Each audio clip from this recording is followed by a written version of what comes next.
La suite de BFM Story avec ce soir cette question: que se passe-t-il en Tunisie plus d'un an après le printemps arabe? Et a priori la réponse est plutôt négative avec Nabil Karoui.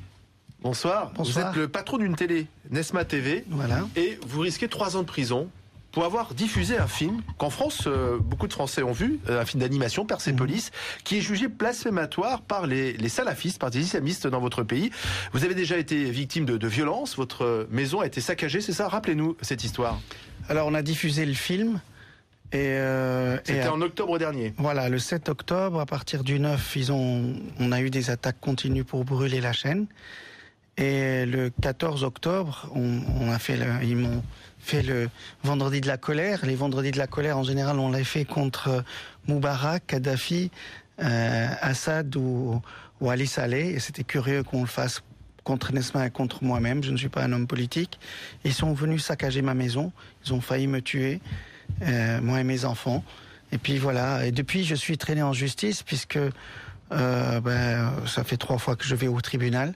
Vous êtes poursuivi pour atteinte au culte, atteinte aux bonnes mœurs et trouble à l'ordre public pour avoir diffusé ce film. Voilà, c'est un procès qui n'aurait jamais dû avoir lieu puisqu'il n'y a pas de fondement juridique, c'est mes avocats qui le disent et tout le monde le dit. On n'a pas compris pourquoi le procureur m'a poursuivi.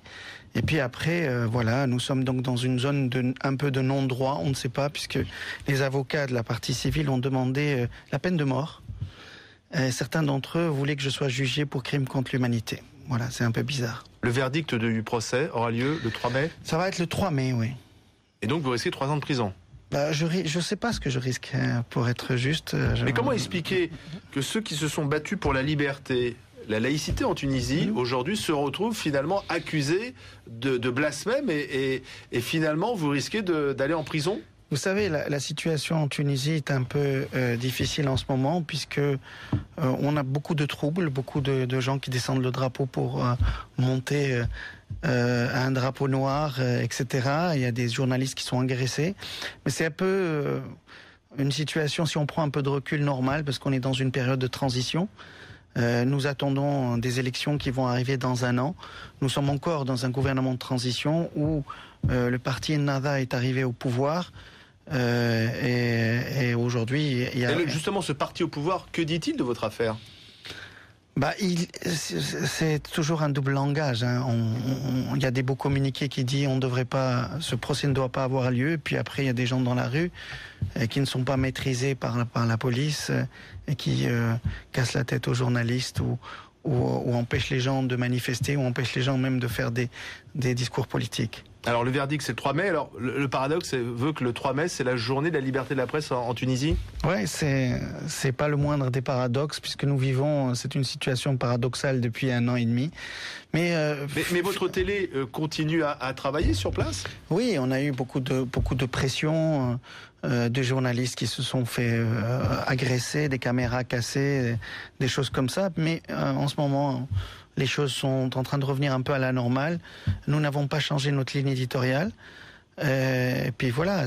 Vous êtes aujourd'hui de passage à Paris. Vous allez rentrer à Tunis pour attendre le verdict. Oui, je vais rentrer. Mais de toute manière, je me sens assez serein quand même. Je fais confiance à la justice quand même. J'ai vécu une situation hallucinante, hein, que ce soit quand les gens sont venus chez moi ou quand pendant le procès, quand les gens ont demandé la peine de mort. Hein, je veux dire, c'est assez que des avocats demandent la peine de mort et pas le procureur.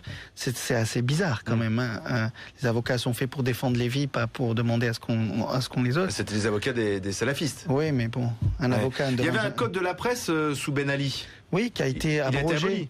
Normalement abrogé. Et ce qu'on me reproche, les articles sont abrogés.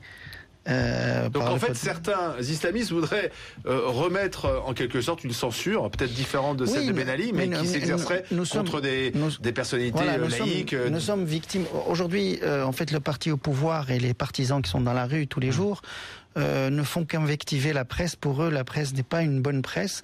Les médias, parce qu'ils ne les soutiennent pas, ils ont une vision. Cette vision, c'est la vision de Ben Ali. Ça veut dire qu'il n'y a de bonne presse qu'une presse qui est laudatrice. Nous, on fait notre métier, on n'est pas impressionné, on se défend. Nous ne sommes pas seuls. Hein. Il y a je voudrais saluer tous mes amis médias en Tunisie qui aujourd'hui sont en train de se battre et ils disent la vérité, ils n'ont pas peur. Et mais finalement, vous êtes un peu le symbole du questionnement sur le devenir de ce printemps arabe.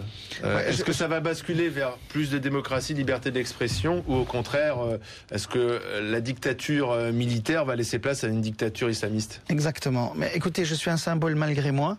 Je le suis devenu malgré moi, mais d'autant plus que Nesma est une chaîne qui est vue sur le Maghreb, qui a entre 12 et 20 millions de téléspectateurs, ce qui est assez énorme. Oui, donc pas seulement en Tunisie. Voilà, Tunisie, Algérie, Maroc et Libye. Et mon procès est attendu et perçu aussi comme un test dans tous ces pays-là, d'autant plus qu'il y a des élections en Algérie qui arrivent le 10 mai, qui sont aussi des élections cruciales pour l'avenir de la région. Et puis voilà. Et jamais, grâce aussi à Nesma, puisque c'est un média qui aujourd'hui véhicule l'information sur les 4 pays, le devenir des 4 pays du Maghreb est très très lié aujourd'hui. Merci d'être venu jusqu'à nous pour nous raconter votre histoire.